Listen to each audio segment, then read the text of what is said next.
ఎవరైనా వస్తారు real estate పడిపోయింది ఆగమైపోయింది అంటే మంచిది, చాలా మంచి వార్త ఇది. రియల్ ఎస్టేట్ ఆగమైపోయింది కదా, మీ దగ్గర డబ్బులు ఉన్నాయి కదా, మీరు కొనాలనుకుంటున్నారు కదా, కొనాలనుకున్నప్పుడు మీ రిక్వైర్మెంట్ ఉన్నప్పుడు మీరు వెళ్ళి కొనండి. మార్కెట్తో మీకు ఏం సంబంధం? అమ్మాలి అనుకున్నప్పుడు మార్కెట్తో సంబంధం ఉంటుంది.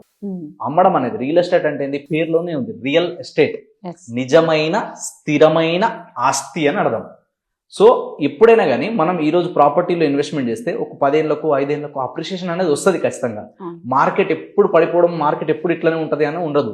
ఎందుకంటే ఇదే హైటెక్ సిటీలో, ఇదే మనకి సంబంధించిన జయబెరీ వాళ్ళకి సంబంధించింది మురళీమోహన్ గారు చాలాసార్లు చెప్పారు, 750 రూపాయల గజం అమ్మింది, ఇవాళ 2.5 నుంచి 3 లక్షల రూపాయలు గజమైంది. మెట్రో రైలు ఎయిర్పోర్ట్కు తెస్తా, ఎయిర్పోర్ట్ నుంచి మెట్రో షాద్ నగర్కి తెస్తా. షాద్ నగర్ ఇంకా ఏమాత్రం ఊరు కాదు, షాద్ నగర్ ఒక పట్టణ, ఒక నగరంగా మార్చే బాధ్యత నాది.